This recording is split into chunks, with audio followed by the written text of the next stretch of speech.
10 जून 2025 सुबह के 7:30 बजे ईरान की सरजमीन पर एक ज़लज़ला आया।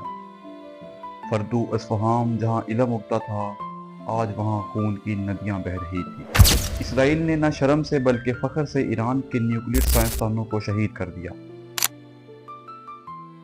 12 जून 2025 दुनिया की नज़रें जहां यूक्रेन पर थी, ईरान ने इसराइल पर दर्जनों मिसाइल दाग दिए।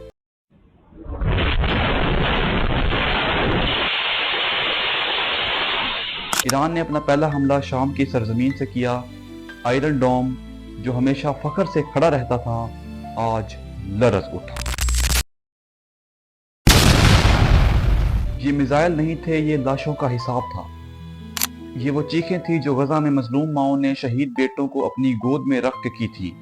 ये वो आह थी जो गजा में मजलूम बहनों ने अपने भाइयों के आखिरी वक्त में की थी। 14 जून 2025 इसराइल ने ईरान पर एक बार फिर हमला किया, लेकिन इसकी बार वो नहीं जानता था कि वो ईरान से नहीं, ईमान से टकरा रहा था। ईरान ने अपने दर्जनों बैलिस्टिक मिसाइल इसराइल पर दाग दिए।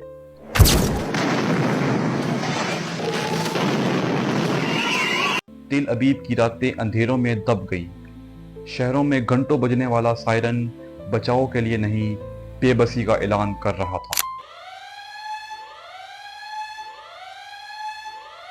इस वक्त ईरान अकेला नहीं था।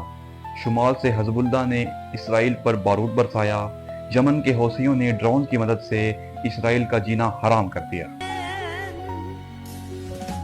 फलस्तीन के नौजवान जिनके हाथों में हमेशा पत्थर हुआ करते थे, आज उनके हाथों में रॉकेट लॉन्चर थे।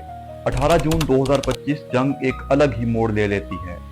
चीन इसराइल को ऐलान करता है कि अगर जंग रुक गई तो तुम्हारे लिए बहुत बेहतर है, अगर ये जंग ना रुकी तो तुम तन्हा रह जाओगे।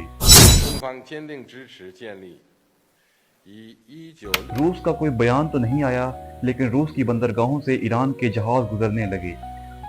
पाकिस्तान खामोश रहा, लेकिन पाकिस्तान के इसराइल पर हमला करने के काफी सबूत सामने आ रहे हैं। इसराइली शहर एलात में दाखिल हो गया। एलात की फजाओं में जंगी तैयारे की परवाजों के बाद धमाके सुने गए हैं और तैयारा वापस रवाना हो गया है। 20 जून 2025 इसराइल ने अक़वाम मुत्तहिदा से सीज फायर मांगी।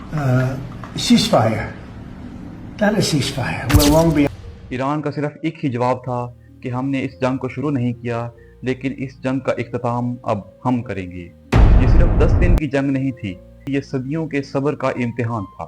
कभी कभी खामोश कौमें भी गरज उठती हैं, और जब वो टूट पड़ती हैं तो तख्त हिला देती हैं।